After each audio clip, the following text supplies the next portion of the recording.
So it's that time of the year again, where we get ready to find the ultimate costume, for a great Halloween party, or take the kids trick-or-treating. We go buy that big bag of candy that we ultimately know we're not going to hand out most of it, because even though Halloween's incredibly popular now, you don't see trick-or-treaters as much. But we're still excited to watch things like Goosebumps, Are You Afraid of the Dark, Hocus Pocus for like the 90th time, and Hubie Halloween. What, you don't think Hubie Halloween's scary? A lot of people thought that was a good movie. To me, that's terrifying. But more importantly for all of us, we like to play scary games around this time of the year. It is that time where we get to celebrate the horror genre. So please do me a favor and in the comment section below, tell us what your favorite horror game is. We have a list of 10 of them. This is not a definitive list and it isn't in any particular order. And starting off, we're going to have a submission by Trick. Friend of the channel, pretty much works for the channel now. And his first game that he nominated was Oxenfree. I've played a little bit of Oxenfree, and this game is much more along the lines of like a psychological thriller. It's not going to get you with blood, guts, or even some big bad guy that's chasing you the entire time, or some ultimate evil. But no, this game is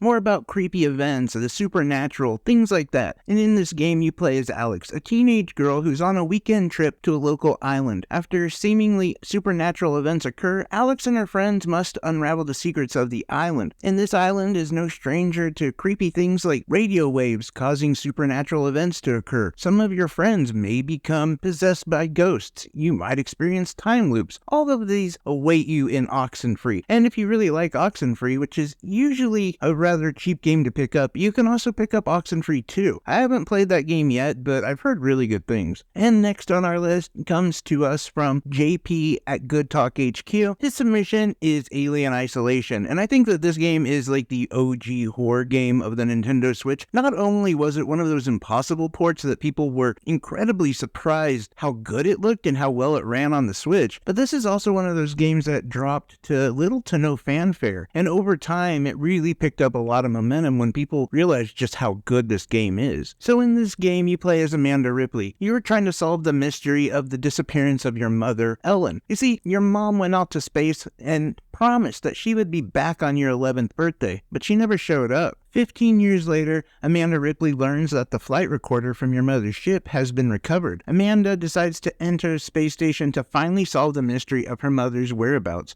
only to confront an unknown menace. And when I say menace, I mean really creepy xenomorph thing. But you have to engage in terrifying quests for survival as you navigate the labyrinth of the space station. Unprepared and under-equipped, you will need all your wits and daring to get out alive. This is a great game, and it's even on sale right now. But even if it's not, at $20, it's a really good pickup. And now for Adam Miller's first submission from the Elite Institute, he chooses Inscription. Now this game is one I can't really talk too much about, because it is just filled with twists and turns, things that you didn't expect to happen, and it really makes it part of the reason why it's so scary is just because of how the game actually plays out. And it is a game that has multiple modes. You see, it starts off as a card game, but you have the ability to actually get up from the card table and kind of look around. You're going to end up using this environment to help you get further in the card game, and after that, which is a relatively short period of time, you will discover that there is much more to this game than it being a card game, and the whole game flips up on its head. Again, I don't want to say too much about it because it is such a good game, and part of the thing that makes it such a good game is just how this game evolves right in front of you. There's tons of twists and turns to the fact that it changes the type of gameplay that you're actually playing, which is just crazy, and to figure out that things just really end up on their head. I can't say too much, like I said, because this is gonna ruin it for you. All I will say is if you decide to play Inscription and you think it's just a card game, just stick with it because it changes drastically. Now for my first submission. Now I am very basic, I have to be honest, and I'm not gonna give you anything too crazy, but for my first submission is Outlast 2, because this game had moments where I did the whole thing where you get to a point and you just go, nope,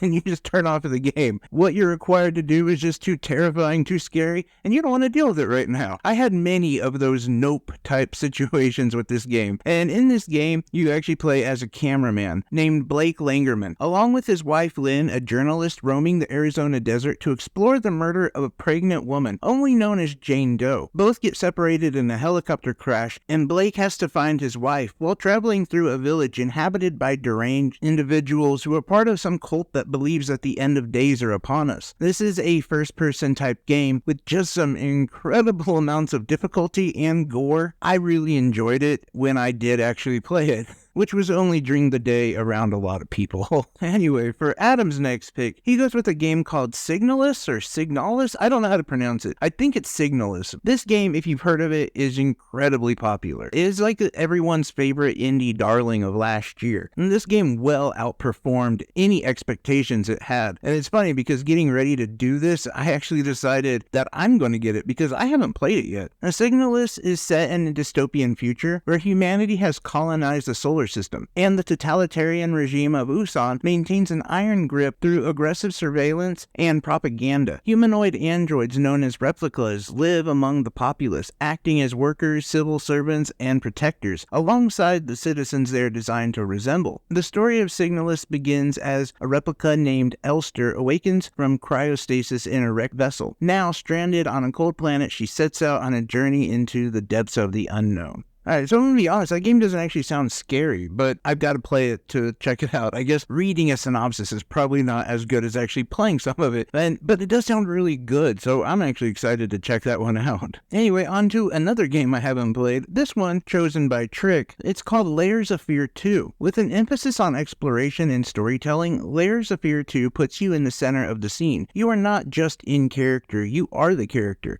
The part you play is singularly yours, written just for you. Beware though, for all may not truly be what it seems. Your past has helped to mold you into what you are, forced upon you the skills required to hone your craft. The same past has been scraped deep, furrowing scars into you, not on the outside where the world can see, but in a place buried so deep within that it has become shapeless. You push those memories down, but let the experience drive you into who or what you must play. Darkness surrounds you as you stand silently in the spotlight. The only sound to be heard over your heartbeat are the distant breaking of waves against the hull. A deep and commanding voice rises from the distance. Act.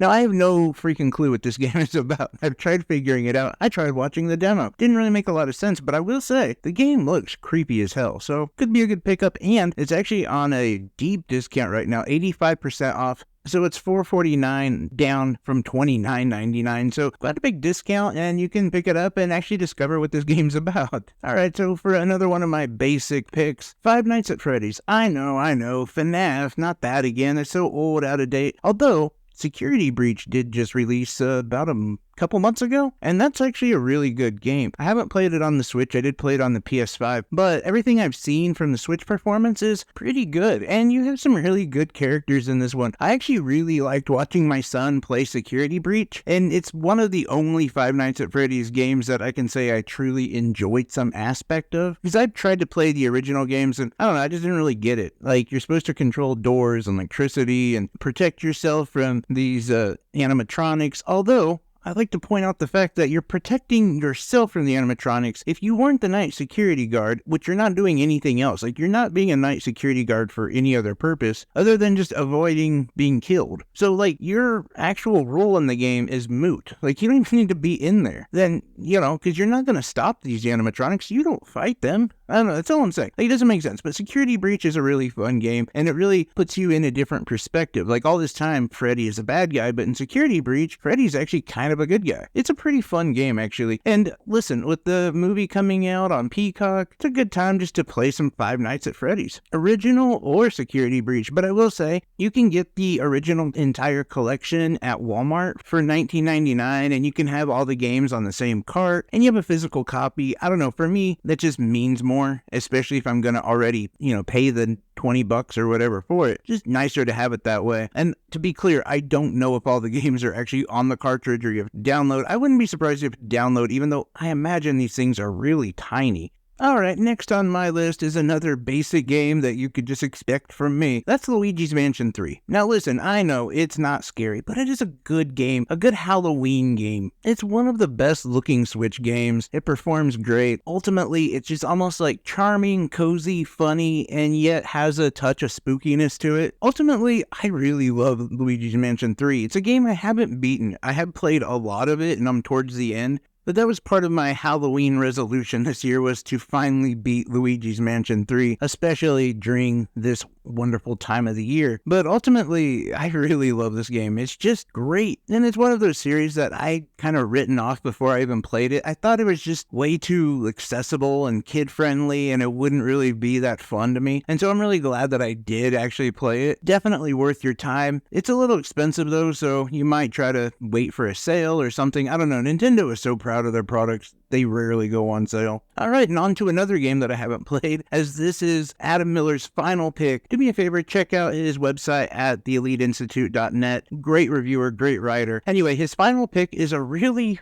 new game, actually, called World of Horror. Now, in this game, the old gods are awakening, clawing their way back into the world that's spiraling into madness. In hospitals, abandoned classrooms, quiet apartments, and dark forests, strange appearances and unexplainable phenomena test the sanity of the residents in Shiwakawa, Japan. The end of the world is nigh, and the only solution is to confront the terror reigning over the apocalypse. Navigate this hellish roguelike reality through turn-based combat and unforgiving choices in this roguelike style cosmic horror RPG. Invoke dark rituals, uncover disturbing clues, and solve puzzles across multiple randomized mysteries. Each perplexing case unravels into a series of random encounters with nightmarish figures inspired by Japanese horror manga and H.P. Lovecraft. This game looks really cool. He has told me that each run, if done successfully, is about an hour, but there are multiple endings and just a whole lot of creepiness to this game, but it's also incredibly rewarding, as he had said. So this is definitely a game I would check out. Like I said, it's brand new. It came out, I want to say, just a couple days ago, and one that I'm definitely excited to check out and review. Now, my last game is a series of games, honestly. The reason why I bring it up, though, is because you can actually buy all of them right now for like $10 across the entire series, and that is Telltale's The Walking Dead. Honestly, I love this series. This is a series that brought me back into gaming way back when. I discovered these games and just absolutely fell in love with them. I'd always been a gamer, but I namely focused on like COD and Madden and a lot of bro games. And then I played this, and it just, wow, got me back into RPGs. It got me back into decision-based games, realizing that games are much more than just how quick your reflexes are and,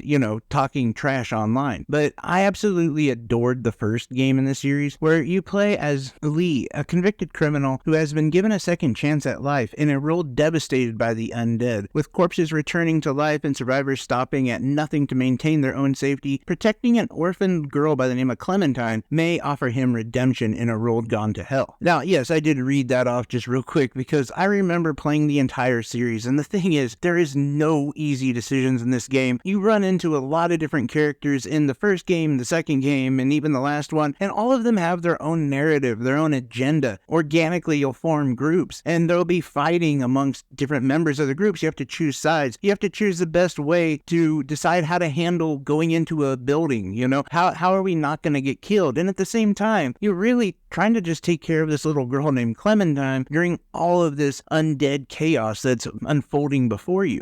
And if you've never played a Telltale game before, understand that most of the gameplay is decision making and how quickly you can push certain buttons or react to a situation. You're timed on your choices and things like that, but it makes it almost even more scary. I gotta be honest, because the decisions that you're asked to make are not easy ones. You really develop relationships with a lot of the people who are in your group, and some of these decisions might end their life. Some of them might end Clementine's life. This entire game is just so psychological, and yet it pulls on your heartstrings. There's moments in the game that just, they almost crushed me. And that was just the first game. There's 3 in this series. Plus, there's actually other games by Telltale that are in this world, essentially. So it's just really good. Ultimately, though, The Walking Dead Season 1, 2, and 3 are just amazing. And I think they're like $3.79 a piece right now. And you wouldn't believe exactly how much content you get just for $3.79. An entire chapter can take hours to play, and there's at least 4 or 5 in each series. So you get a lot of gameplay, a lot of experience. It's just so much fun. If you haven't played it yet, this is definitely the way to go. You should definitely check it out. And it looks really good on the Switch, by the way. I just actually purchased the final season because I hadn't played it yet, and I've been playing that and just really impressed with how well it looks on the Switch. And it just, I don't know, it's great. That's all I can say. It's one of my favorite series, especially when we're talking about horror games and things of that nature. Plus, I just love Telltale games. I wish they would come back, especially like the Game of Thrones. I don't know if you ever played the Game of Thrones Telltale game. Finish that, please. Come back.